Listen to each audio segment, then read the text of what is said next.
مرحبا. اليوم سنحكي قصة ليان، فتاة في 24 من عمرها، تنحدر من أصول ثقافية غنية. تعيش ليان في مدينة غربية حيث الثقافة الأصلية مجرد ظل. وسط هذا الزحام تشعر وكأنها امرأة غير مرئية، محاطة بأصدقاء لا يعرفون شيئا عن جذورها.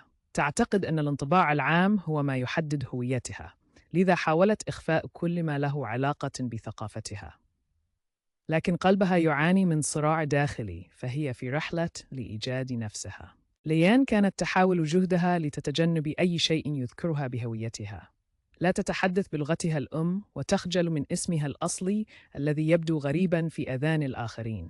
كلما سمعت أصدقائها يتحدثون عن عائلاتهم وثقافاتهم، كانت تشعر وكأنها تتحول إلى شبح.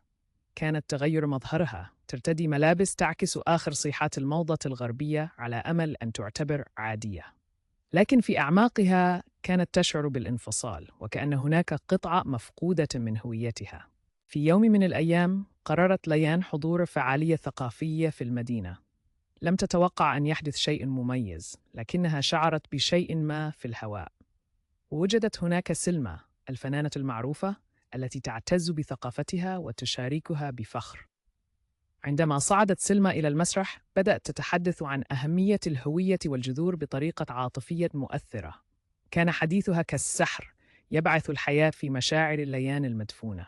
في تلك اللحظة، أدركت ليان أن عليها مواجهة مشاعرها وأفكارها. شعرت بفراغ أكبر، وكان لابد لها من إعادة اكتشاف ما تخفيه داخلها. بفضل أدائها، بدأت ليان رحلة جديدة. عادت إلى المنزل وكأن شيئاً تغير في داخلها. بدأت تبحث في تاريخ ثقافتها وتقرأ الكتب التي تتحدث عن التراث والموروثات الجميلة. قد يبدو الأمر بسيطاً، لكن كل كتاب كان كطريق يجمع شتات قلبها. كما قررت أن تتعلم لغتها الأم على الرغم من الصعوبات الأولى. كانت في بعض الأحيان تشعر بالغضب بسبب كم العبارات التي نسيتها، لكنها لم تتراجع. كانت هذه خطوة ضرورية لفهم من تكون حقاً.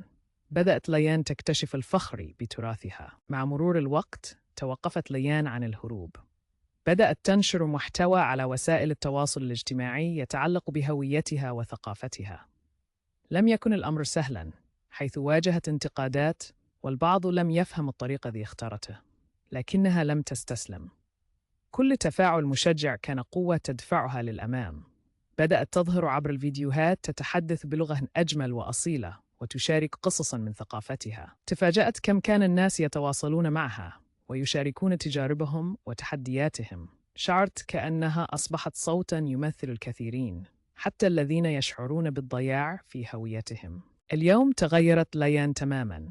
لم تعد تخجل من اسمها أو ثقافتها، بل أصبحت فخورة بذلك. تعرف تماماً أن الهوية ليست عبئاً، بل كنز يجب الحفاظ عليه. القصة لا تنتهي هنا، بل هي بداية جديدة للجميع، تذكير للجميع بأهمية الفخر بالهوية. نحن جميعاً لدينا قصص نرويها، وكلنا نملك القدرة على إلهام الآخرين. لنكن شجعاناً ونجعل العالم مكاناً نعبر فيه عن أنفسنا بلا خوف. دعونا نحتفل بجذورنا ونبني المستقبل معاً.